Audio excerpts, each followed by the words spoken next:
H ニュースチャンネルへようこそ。安全で幸せな1日を。こんにちは、みんな。良い思い出がたくさんできたと思いますが、あまり良い思い出ではない人もいます。今日は私の卒業旅行に関する超自然的な話をします。これらのストーリーはネチズによって提供されました。物語は常に一人称で語られます。高校の卒業旅行は私にとても印象に残っています。11月くらいだったのですが、旅行はずっと楽しかったです。私たちはその夜、南島の非常に高級なホテルに泊まりました。私たち学生は大人数でとても賑やかで、盛大にエレベーターに乗り、11階に到着して部屋に荷物を置きました。私の親友は隣に住んでいますが、私とはクラスが違います。彼の名前はアーションです。荷物を片付けた後、クラスメートと食事に行きました。たまたまあゆうさんが家を出ていたので、挨拶をして解散しました。食事の後、私たちは近所を歩き回り、クラスメートの女子生徒に誘われて一緒にトランプをして彼女の部屋に行こうかどうかを考えました。残念ながら、そうではありません。戻ってきたら床にシミがあったのですが、クラスメートの一人が、アーシオンは今ここに落ちたのと、尋ね私たちは皆で笑いながら結局のところ誰もがうっかり転ぶ可能性があるかもしれないと言いました。しかし、シオンの部屋のドアを開けると、彼は戻ってきており、ここには全く落ちていませんでした。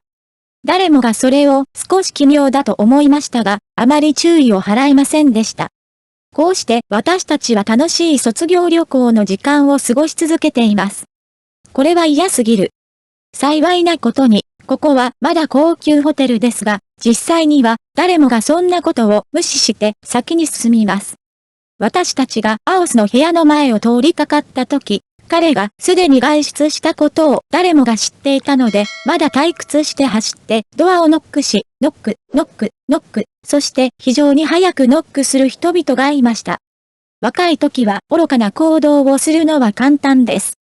その結果、部屋中にノック音が発生し、ノックバックというよりも引っかいているような感じでした。しかし、アーションと他の人たちはまだ外にいます。彼らは今外にいて、私たちは彼の前を歩いていました。彼が私たちより早く戻ることはできません。中には誰もいないはずがありません。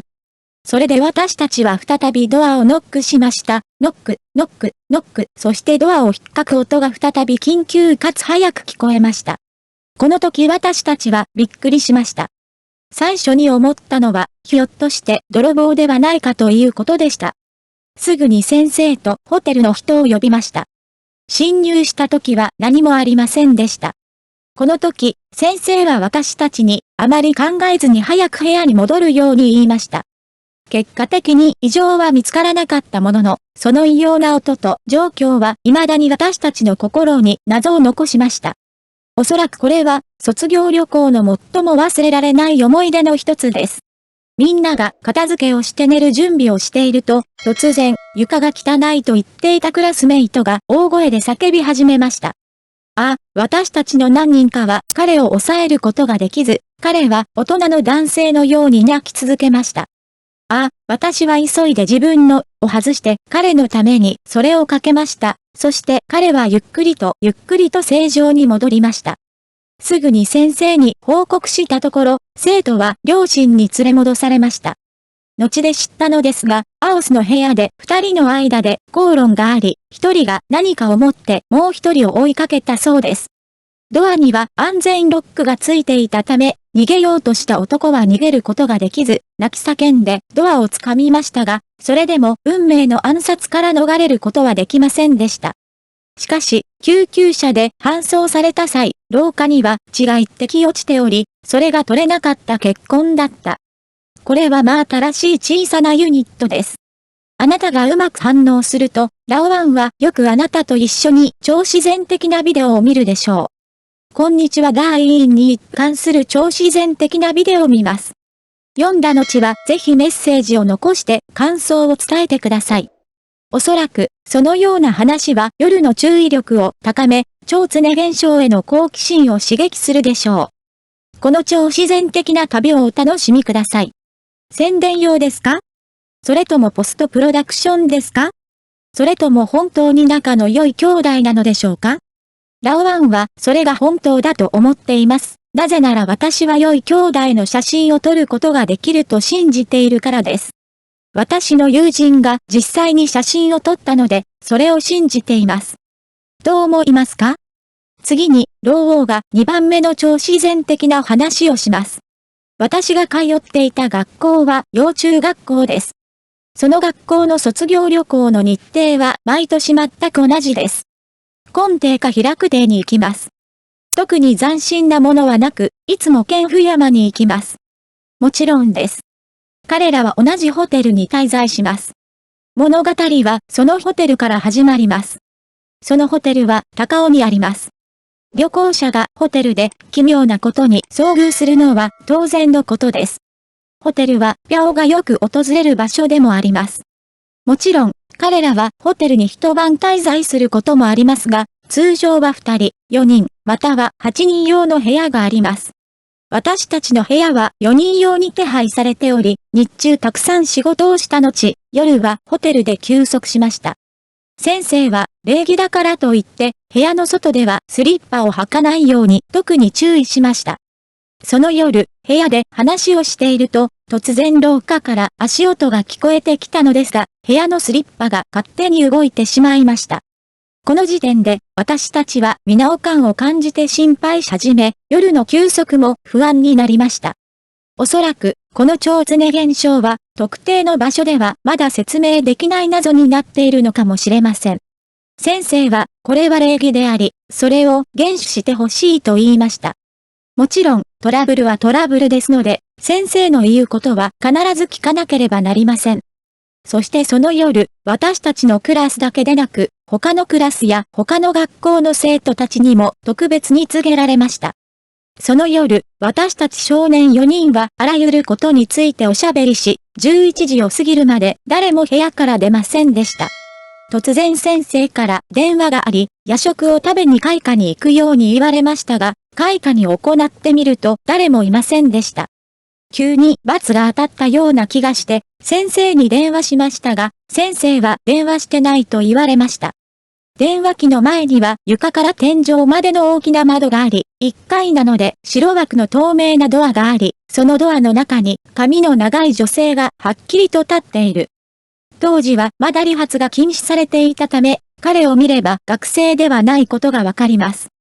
その時はあまり機嫌が良くなかったので、特に彼女のことを気にすることもなかったのですが、ただ微笑んでいるかのように彼女がそこに立って私たちを見ていることだけがわかりました。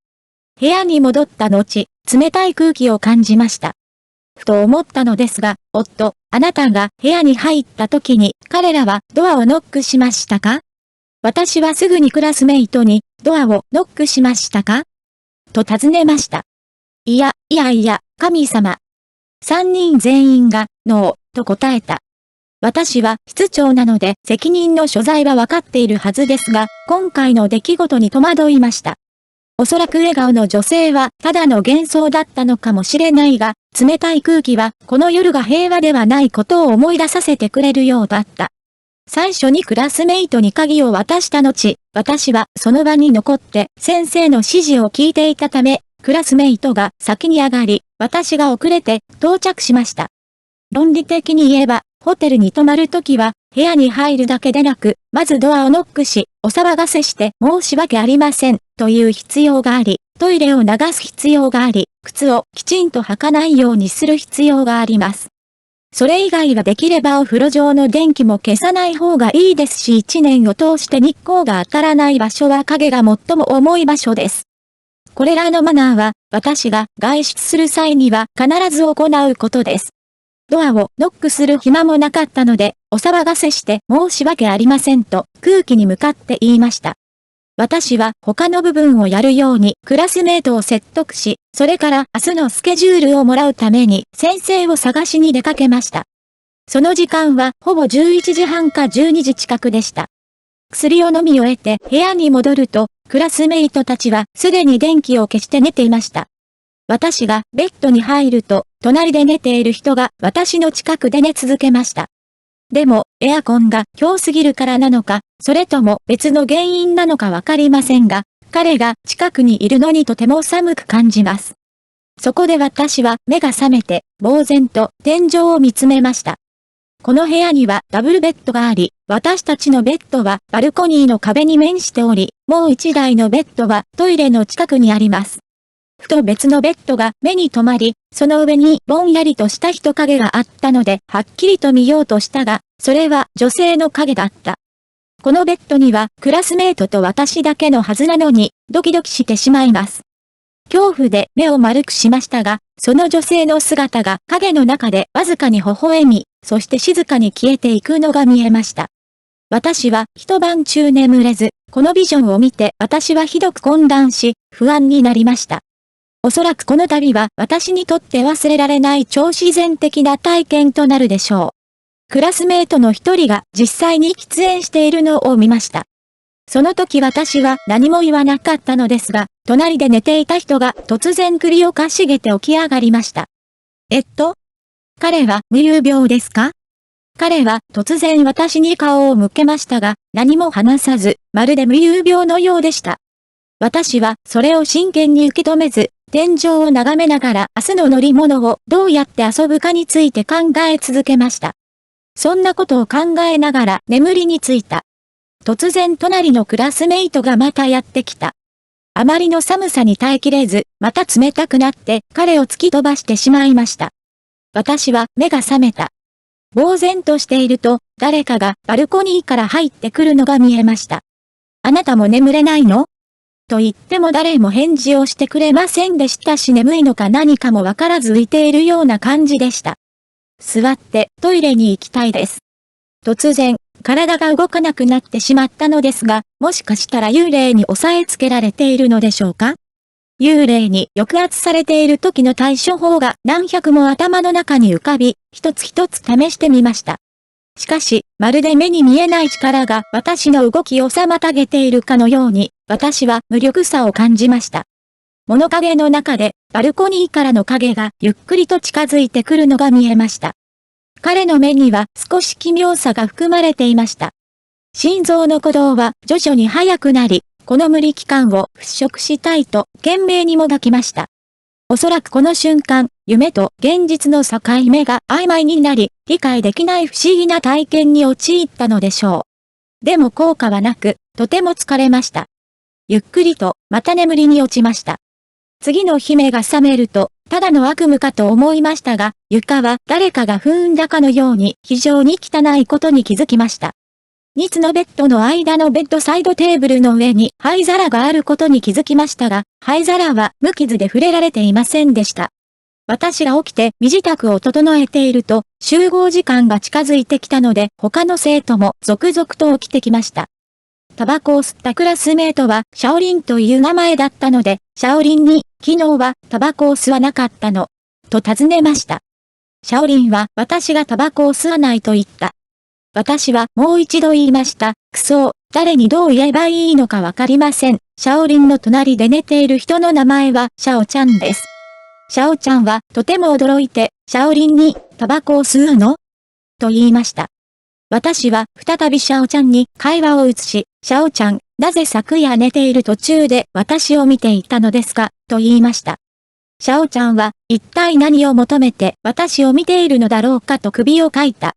私と一緒に寝たクラスメートはシャオパンと呼ばれていました。シャオパンは歯を磨きにちょうどトイレから出てきて私に言いました。昨夜、奇妙な経験をしましたか？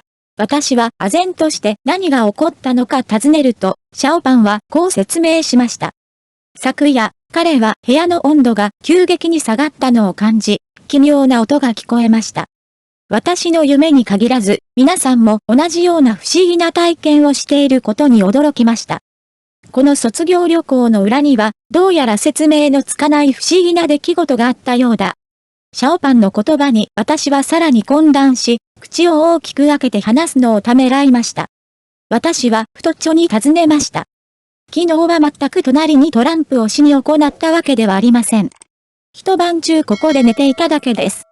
どうしてこんなに奇妙なことがたくさん起こったのですか？と太っちょは困惑した表情でこう答えました。昨日あったことがあるのに、なぜ覚えていないのですか？